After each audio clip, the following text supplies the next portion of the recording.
현재 숫자로 보면은 막 연금이 고갈돼 가지고 나중에 계속 인상이 돼서 뭐 15%까지 인상된다 여러 가지 이제 보도들이 나오고 있는데 그거 고갈이 된다고 하더라도 그 유럽처럼 설사 고갈이 된다고 하더라도 유럽처럼 갈 수 있는 방법 그 방법에 대해서 일단 설명을 좀 해주십시오. 굳이 저는 유럽처럼 처럼 갈 필요는 없다고 생각하는 갈 필요도 것이요. 없다. 또 가면은 오히려 안 좋은 게요. 예, 유럽의 대부분의 국가들은 사실 기금이 없습니다. 예, 기금이 없기 때문에 그때그때 벌어서 그때그때 바로바로 걷어서 바로 노인들한테 줘야 되는 구조거든요. 그렇게 가더라고요. 예, 그런데 저희는 지금 천조 세계 3위의 기금이 있으니까요. 예, 사실 기금에서 나오는 수익이 지금 거의 절반은 되거든요. 저 전체 지급액에. 예, 그러면 그때그때 받아서 100을 받아서 100을 주는 것보다 예.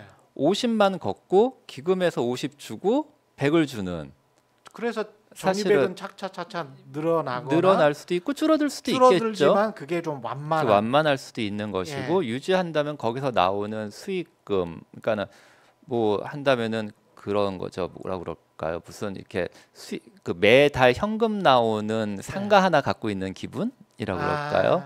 사실 그것을 굳이 뭐 없앨 필요까지는 없지 않을까. 그래서 뭐 유럽 그러네. 제도처럼 근데 이제 문제는 현재 이 걷어들이는 돈이 점차 작게 되면 예. 비록 있는 상가라도 어떻게 팔아서라도 현금 마련해서 줘야 되고 뭐 그렇지. 일단 그렇게는 될 수 있지 않겠습니까? 예, 그래서 그렇죠. 그런 부분들을 어떻게 가장 효율적으로 우리가 앞으로 벗는 돈 그래서 조금 더 내면서라도 이 우리가 지금 갖고 있는 그 매달마다 정기적으로 지금 월세가 잘 나오는 상가를 계속 이렇게 잘 유지해 가면서 그렇죠. 해볼까에 대한 노력이 저희 책 뒷부분에서 이제 3.115라는 그런 표시로 나온 것이고요. 3.115. 예. 예.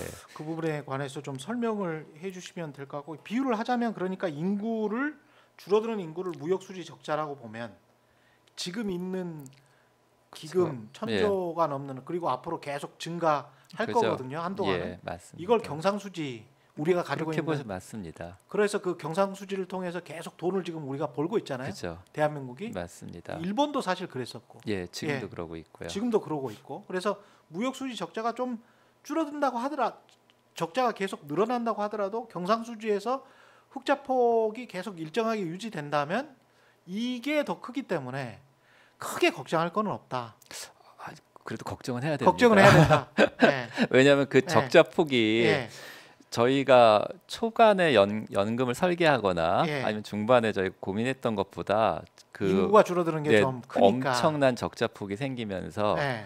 경상수지 흑자로도 메꾸지 못할 부분이 생기게 되고 예. 또 여차하면 저희가 갖고 있는 경상수지 아까 말씀하신 예. 해외에 있는 자산들이나 이런 것들 그렇죠. 매각해서라도 가져와야 되는 부분들로서 우리가 갖고 있는 자산 자체가 좀 이렇게 쪼그라들 수밖에 그렇죠. 없는 아.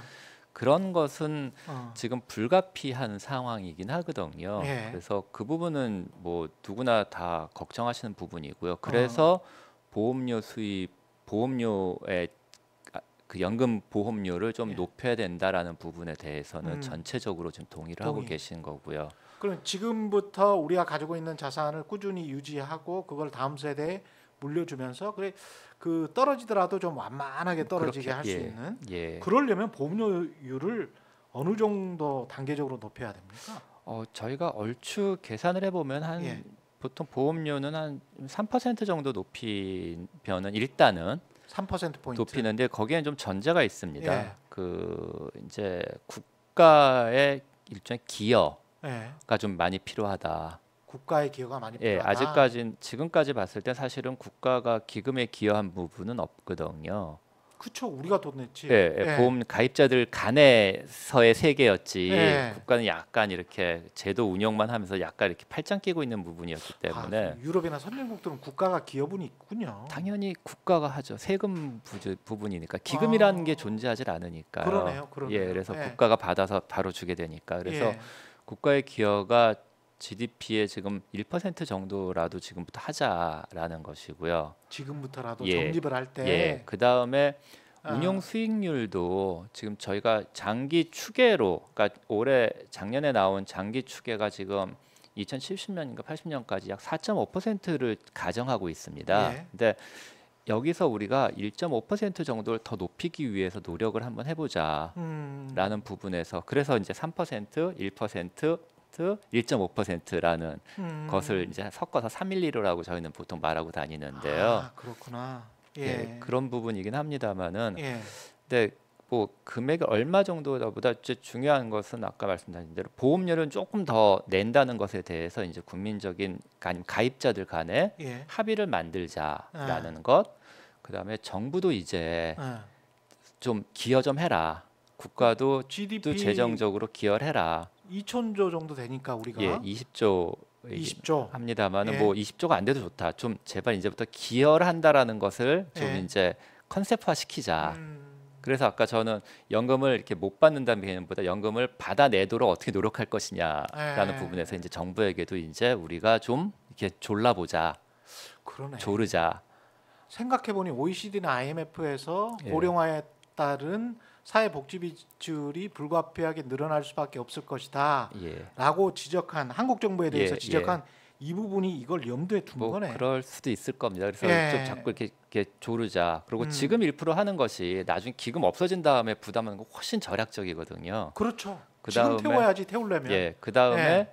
그렇다고 해서 둘한테만 하는 것이 아니라 공단이나 그냥 국민연금 자체로도 네. 수익률을 조금 더 높이기 위해서 여러 가지의 어떤 지금 4.5%로 되어 있는 가정을 지금 조금 더 높여보자. 그러니까는 뭐 숫자 빼더라도 그 세 가지의 컨셉을 어떻게 적정하게 우리가 조합해 나간다면 현재 소진이라던가 그 기금이 꺾이는 부분은 조금 더 우리가 장기적으로 더 크게 지연시킬 수 있지 않을까. 어떻게 얼마까지 지연시킬 수 있을까요? 언제까지? 3일 만약에 312로 내려고 된다면은요. 3일로 예, 네, 3% 올리고 예, 1% 국가에서 하고 기여하고 1.5%의 수익률을 올릴 수만 있다면 소진은 안 되는 것으로 돼 있습니다. 아, 소질 안 돼요? 안 될 수 있습니다. 근데 와. 이제 뭐 근데 아. 그거에 중요한 건 아닌 것 같고요. 예. 저는 그래서 뭐 소진 되냐 안 되냐는 저는 자꾸 기금의 양이 이 제도의 어떤 균형을 자꾸 그렇지, 이렇게 그렇지. 구축할까봐 좀 걱정인데요. 예, 예. 그 생각은 일단 하지 말고 하더라도 예. 그래도 아무튼 좀 더 보험료 좀 높이고 국가 기여 있고 좀 수익률 좀 더 할 수 있다면 국민연금 제도의 지속 가능성은 건전하게 갈 수 있네. 예, 유지할 수 있다라는 부분을 저는 강조를 드리고 싶은 겁니다. 예, 3일 1호로 아니 하는 그러면 것은 지금 가장 당장 좋은 하면 케이스고요. 될 1.5는 뭐 어떻게 뭐 장담할 수가 없으니까 이거는 뭐 누가 장담하겠어요. 그래도 예. 노력의 방안이 없는 건 아닙니다. 그렇죠. 예. 왜냐하면 아까도 말씀드렸듯이 현재 저희 국민연금이 일종의 장점이자 단점이 하나 있는데요. 예. 저희가 지금까지 88년도부터 지금까지 평균 5.11%의 수익률이라고 하는데 이 수익률 자체가 사실은 뭐 우리로서는 잘했다고 생각하지만은 또 어떻게 보면은 또 이거 가지고 돼라고 하는 부분들도 꽤 있습니다. 근데 그럴 수밖에 없는 게 초기에 2000년도 전반에도 사실은 매우 금리가 높았었잖아요. 예. 높았었고 주식 수익률 좋았었고 뭐 그랬네. 아시다시피 예. 90년도만 해도 채권 금리만도 거의 뭐 8, 9%였었고 뭐 그런 부분들이었었고 이제 지금 와서 계속 수익률이 조금씩 떨어지고 있는데 그러다 그래도 한 보니까 10년의 디플레이션 시대가 있었기 때문에 예, 10년을 디플레이션 했을 때 우리가 한 전체 연기금을 보았을 때 탑은 아니고 수익률만 봤을 때는요. 예. 한 중간 정도 됩니다. 예. 그런데 이제 중요한 거는 기금 운용을 잘했냐 못했냐는 수익률로만 말할 수 있는 게 아니라 예. 위험이라는 그렇지. 얼마나 예. 안정되게 운용을 잘했냐라는 예. 안정성을 얘기한다면 저희는 정말 자신할 수 있게 탑이거든요. 아, 안정성 면에서는 예. 근데 리스크 해지를 굉장히 잘했다. 예, 그리고 잘해왔다. 주로 안전자산에 대한 비중이 저희가 좀 높습니다. 다른 연기금에 비해서. 채권 투자가 많나요? 예, 채권도 많고요. 예. 예, 저희가 그 안전자산이 음. 상당히 다른 연기금에 비해서 매우 높은 편입니다. 그래서 아시다시피 2008년도만 해도 그때 유명한 어떤 연기금들은 거의 평균 수익률이 마이너스 40, 20 막 그랬거든요. 예. 그때 국민연금은 마이너스 0.8로 선방했었고요. 2013년도 그랬었고요. 예. 물론 이제 요즘엔 조금 저희도 수익률이 많이 떨어지면은 예를 들어서 재작년 같은 경우에 마이너스 8%라고 매우 욕을 먹고 있긴 합니다만은 예. 코로나 시대에 마이너스 8%면은 저는 정말 선방했다라고 말하는 쪽인데요. 그 다음에 이제 기술적인지 뭔지는 모르겠습니다. 예, 만약 12% 정도 네, 다 올랐고, 반등했고요. 예, 뭐 그러다 보니까 근데 이제 그 말씀은 하나의 단점일 수도 그러니까 단점에선 그래서 저희가 더 나갈 수 있는 수익률을 더 못했다 어떻게 통제됐었다라는 표현일 수도 있고요. 예, 그것을 좀 더 이제 바꿔 말하면 우리가 조금 더 공격적인 부분에서 많은 전략을 좀 더 연구해서 한다면은 그래도 한 1% 정도는 우리가 위험 자산을 조금 더 가진다면은 예, 가능하지 않을까에 대한 저희가 고민을 하고 있는 것인데요.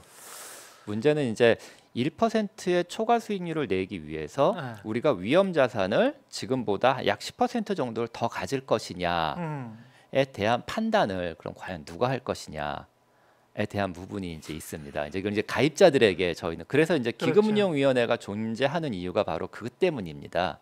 근데 그거를 비전문가인 국민들이 할 수도 없고, 그래서 기금운용위원회가 그렇죠. 있고 그 밑에 예, 여러 보조위원회가 있고요. 그러니까 예, 기금운용위원회가 갖는 위상은 가입자들의 대표성이거든요. 그렇겠습니다. 예, 그래서 그들이 기금운용위원회에서 정하는 사항은 어떻게 보면 가입자의 의견을 저희는 대변하는 부분이라고 저는 감히 생각하고 있고요.